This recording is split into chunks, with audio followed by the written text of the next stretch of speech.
Hello बच्चों, आप सभी कैसे हैं। उम्मीद और आशा करती हूँ कि आप लोग अच्छे होंगे। आज हम लोग हिंदी साहित्य का इतिहास से कुछ क्वेश्चन पढ़ेंगे। गारसा द तासी। गारसा द तासी किस भाषा के विद्वान थे? एक सेकेंड।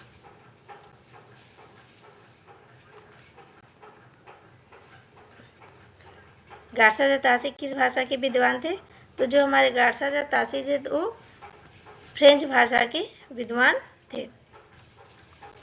गारसा द तासी ने किस वर्ष हिंदी साहित्य का इतिहास लिखा? गारसा द तासी ने किस वर्ष हिंदी साहित्य का इतिहास लिखा? उन्होंने 1839 ईस्वी में हिंदी साहित्य का इतिहास लिखे। तो गारसा द तासी मूलतः किस भाषा के विद्वान थे? तो गारसा द तासी मूलतः फ्रेंच भाषा के विद्वान थे। गारसा द तासी ने किस वर्ष हिंदी साहित्य का इतिहास लिखा? तो उन्होंने 1839 ईस्वी में हिंदी साहित्य का इतिहास लिखा। शिव सिंह सरोज। शिव सिंह सरोज किसकी रचना है? तो शिव सिंह सरोज जो है शिव सिंह सेंगर की रचना है। मिश्र बंधु में कौन शामिल नहीं है? मिश्र बंधु में जो है हमारे रामचंद्र शुक्ल जी शामिल नहीं है। मिश्र बंधु विनोद का प्रकाशन वर्ष क्या था? तो मिश्र बंधु विनोद का प्रकाशन वर्ष जो था 1913 ईस्वी था। रामचंद्र शुक्ल ने हिंदी साहित्य का इतिहास कब लिखा? तो रामचंद्र शुक्ल ने हिंदी साहित्य का इतिहास 1929 ईस्वी में लिखे। आदिकाल के लिए वीर गाथा का नाम किसने दिया? तो आदिकाल के लिए वीर गाथा का नाम रामचंद्र शुक्ल जी ने दिए। आधुनिक काल के लिए गद्य काल नाम किसने दिया? तो आधुनिक काल के लिए गद्य काल नाम रामचंद्र शुक्ल जी ने दिए। हिंदी साहित्य का आलोचनात्मक इतिहास किसने लिखा? हिंदी साहित्य का आलोचनात्मक इतिहास जो है राम कुमार वर्मा जी लिखे। हिंदी साहित्य की भूमिका किसकी कीर्ति है? हिंदी साहित्य की भूमिका जो है हजारी प्रसाद द्विवेदी जी की कीर्ति है। हिंदी साहित्य का आदिकाल किसने लिखा? हिंदी साहित्य का आदिकाल किसने लिखा? तो हिंदी साहित्य का आदिकाल हजारी प्रसाद द्विवेदी जी ने लिखा। हिंदी साहित्य का दूसरा इतिहास किसने लिखा है? तो हिंदी साहित्य का दूसरा इतिहास बच्चन सिंह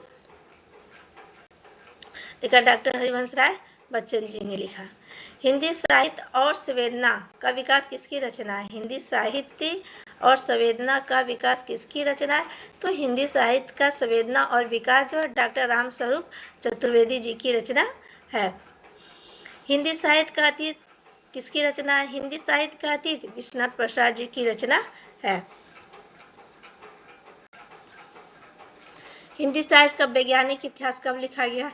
तो हिंदी साहित्य का वैज्ञानिक इतिहास जो है 1965 ईस्वी में लिखा गया। हिंदी साहित्य का वैज्ञानिक इतिहास 1965 ईस्वी में लिखा गया। हिंदी साहित्य का इतिहास दर्शन के लेखक कौन है? तो हिंदी साहित्य के इतिहास दर्शन के लेखक जो है नलिन विलोचन शर्मा जी हैं। हिंदी साहित्य के इतिहास दर्शन के लेखक कौन है? तो हिंदी साहित्य के इतिहास दर्शन के लेखक जो है नलिन विलोचन शर्मा जी हैं। नलिन विलोचन वर्मा।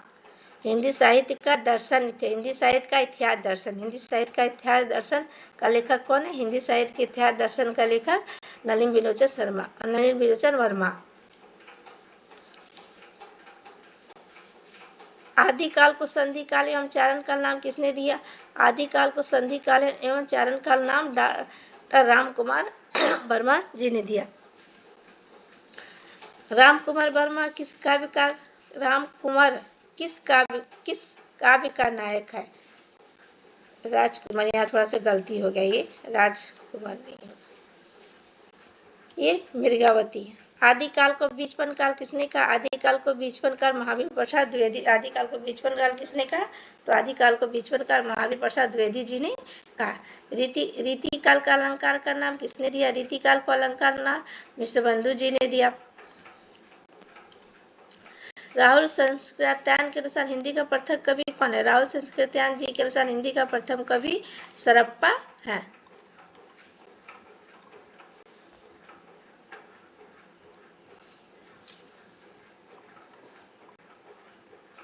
सिद्ध भाषा हो गया, संध्या भाषा आ गई, ये गलत हो गया। तो इस भाषा का प्रयोग क्या जाता है? भाषा का प्रयोग किसने किया? तो सिद्धों ने किया। दोहा कोश की रचना किसने की? तो दोहा कोश की रचना सरप्पा ने की। दोहा कोश की रचना किसने की? दोहा कोश की रचना सरप्पा जी ने की। देवसेन की रचना कौन सी है? देवसेन की रचना सर्वकाचार है। नरपति नल्ला की रचना कौन सी है? नरपति नल्ला रचना विशेलदेव रासो है, विशेलदेव रासो जी है। पृथ्वीराज रासो किसका काव्य? पृथ्वीराज रासो पृथ्वीराज रासो का काव्य कौन सा है? तो चंद्रबरदाई। पृथ्वीराज रासो की रचना चंद्रबरदाई। जानकी परमाल, जानकी की कीर्ति कौन सी है? तो परमाल रासो। जगनिक कवि की रचना कौन सी है? तो परमाल रासो। पृथ्वीराज रासो में कितने सर्ग है या समय? पृथ्वीराज रासो में 69 सर्ग है या समय।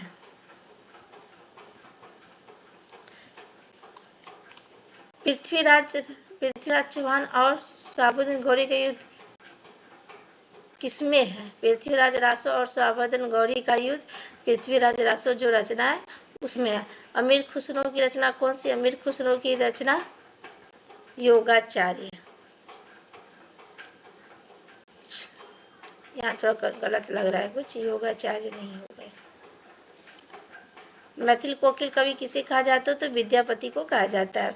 विद्यापति की कीर्तिलता की भाषा क्या है? तो इसकी भाषा अवहट है। भू परिक्रमा की भाषा क्या? भू परिक्रमा विद्यापति की, इसकी भाषा संस्कृत। पावमचरित किसकी रचना है? तो पावमचरित शंभु की रचना है। परमात्मा प्रकाश किसकी रचना है? तो जो इंदु की है। प्रभाता प्रकाश किसकी रचना है? जो इंदु की रचना है।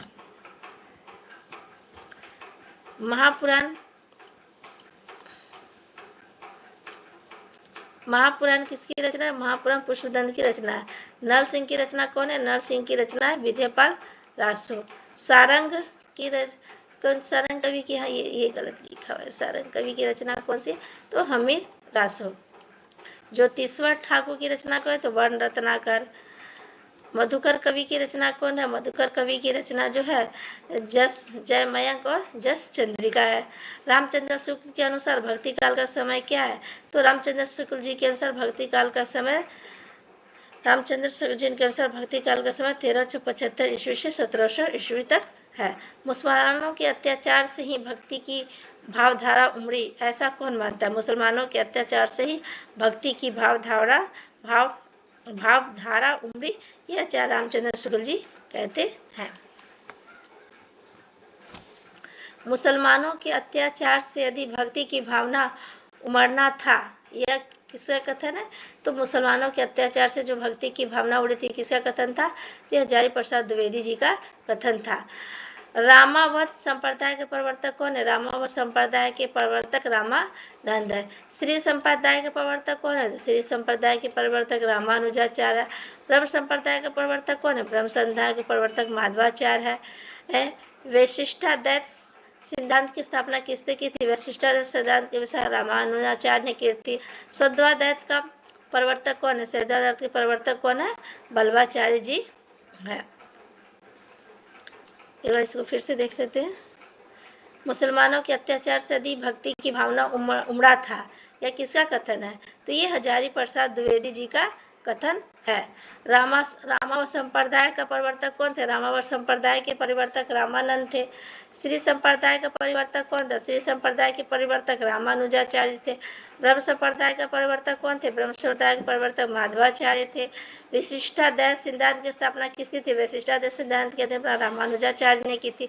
शुद्धाद्वैत के परिवर्तक कौन थे? शुद्धाद्वैत के परिवर्तक हमारे बल्लभाचार्य जी थे।